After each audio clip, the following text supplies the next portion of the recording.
1857 में दिल्ली शहर भारत के प्रथम स्वतंत्रता संग्राम का केंद्र बिंदु था। यह भारतीय चेतना, भारतीय राष्ट्रवाद की शुरुआत थी। साम्राज्यवादी शक्ति और सारी क्रूरता और ताकत के बावजूद उस वर्ष एक ऐसी ज्वाला प्रज्वलित हुई जिसने 100 साल से भी कम समय में विश्व के सबसे बड़े साम्राज्य का पूरी तरह से विघटन कर दिया। जय हिंद दोस्तों, welcome back to our special series on India's freedom movement.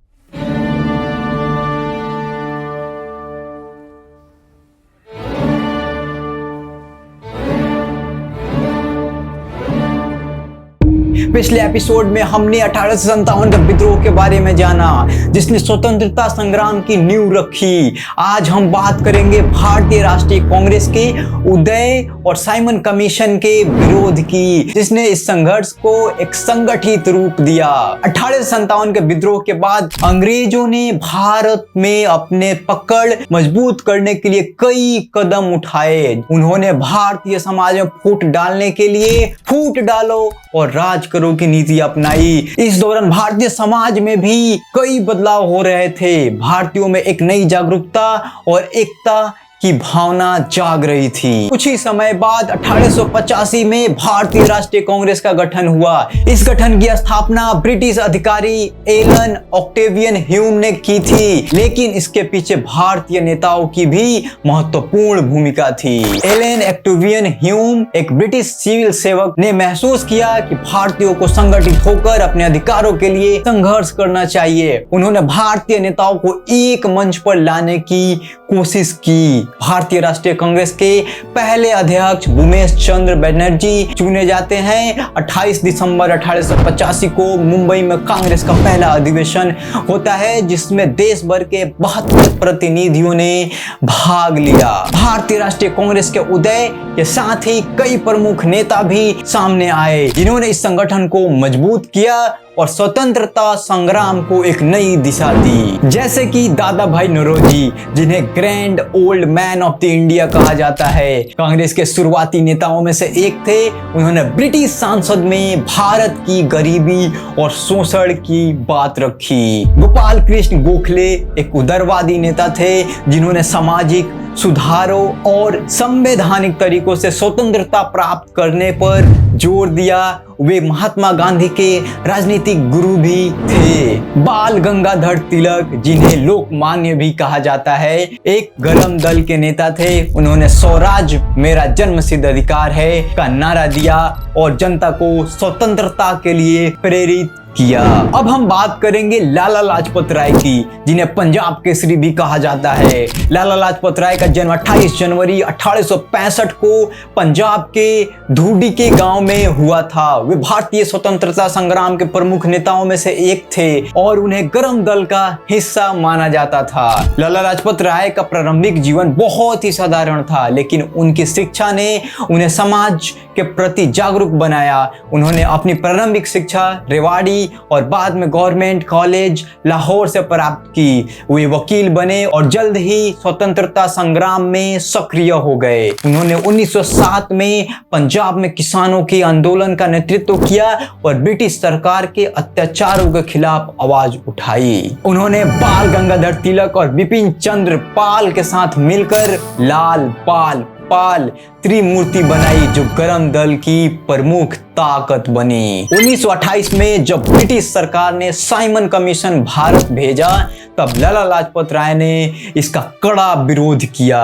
Simon commission का पूरा नाम इंडियन स्टैट्यूटरी कमीशन था, जिसे 1927 में ब्रिटिश सरकार द्वारा भारत में संवैधानिक सुधारों का आकलन करने के लिए भेजा गया था। इस कमीशन के अध्यक्ष सर जॉन साइमन थे, इसलिए इसे साइमन कमीशन कहा जाता है। कमीशन के सभी सदस्य ब्रिटिश थे और इसमें एक भी भारतीय प्रतिनिधि नहीं था। इस बात ने भारतीय जनता को बेहद आक्रोशित किया। साइमन कमीशन का उद्देश्य था यह जांचना कि 1919 के भारत सरकार अधिनियम के तहत किए गए सुधार किस हद तक सफल हुए हैं और भविष्य में और क्या सुधार किए जा सकते हैं। लेकिन भारतीय जनता को यह लगा कि बिना भारतीय प्रतिनिधियों के यह कमीशन उनके हितों का सही प्रतिनिधित्व नहीं कर पाएगा। 1928 लाहौर। साहस और आत्मा पहले से कहीं अधिक जीवित थे। स्वतंत्रता की इच्छा ने पुलिस के सबसे क्रूर दमन को भी नकार दिया। एक राष्ट्र की लंबे समय से कैद आत्मा साधारण पुरुषों और महिलाओं के साहस, लाखों नागरिकों के साहस में प्रकट हो रही थी। उनमें से एक था जिसे बेरहमी से पीटा गया था, मिट्टी का बेटा और पुरुषों का नेता। एक ऐसा व्यक्ति जिसने अपना संपूर्ण बेशक जीवन ब्रिटिश साम्राज्य की शक्ति के खिलाफ हंसते हुए चुनौती दी थी। एक पुलिस वाले की लाठी ने उसे मौत के घाट उतार दिया, लेकिन जैसे ही आग ने उसके शरीर को खा लिया, भारत के लोगों को पता था कि इस व्यक्ति ने साम्राज्य की इमारत में आग लगाने में मदद की थी। उसका नाम लाजपत राय। लाला लाजपत राय ने लाहौर में इस कमीशन के खिलाफ एक विशाल विरोध प्रदर्शन का नेतृत्व किया। प्रदर्शन के दौरान पुलिस ने लाठीचार्ज किया और लाला लाजपत राय गंभीर रूप से घायल हो गए। उन्होंने कहा, मेरे शरीर पर पड़ी हर लाठी ब्रिटिश साम्राज्य के ताबूत में एक कील साबित होगी। उनके शब्द आज भी भारतीय स्वतंत्रता संग्राम के इतिहास में गूंजते हैं। 1928 में सभी ब्रिटिश साइमन कमीशन ने लाला जी को क्रोधित कर दिया। यह अविश्वसनीय था कि भारतीयों का अपने भविष्य को निर्धारित करने में कोई आवाज नहीं होनी चाहिए। उन्होंने पंजाब में साइमन कमीशन का बहिष्कार आंदोलन का नेतृत्व किया। 29 अक्टूबर 1928 को लाला जी ने कमीशन के खिलाफ लाहौर रेलवे स्टेशन तक विरोध प्रदर्शन का नेतृत्व किया। प्रदर्शनकारी बैनर लिए हुए और नारे लगाते हुए शांतिपूर्ण थे। रेलवे स्टेशन के रास्ते की सुरक्षा के लिए एक बड़ी पुलिस टुकड़ी तैनात थी, जिसकी अगुवाई एक ब्रिटिश अधिकारी कर रहा था, जिसने बिना किसी उकसावे के लाला जी पर हमला कर दिया और उन पर लाठी की बौछार कर दी, जिनमें से कई उनके सीने पर लगी।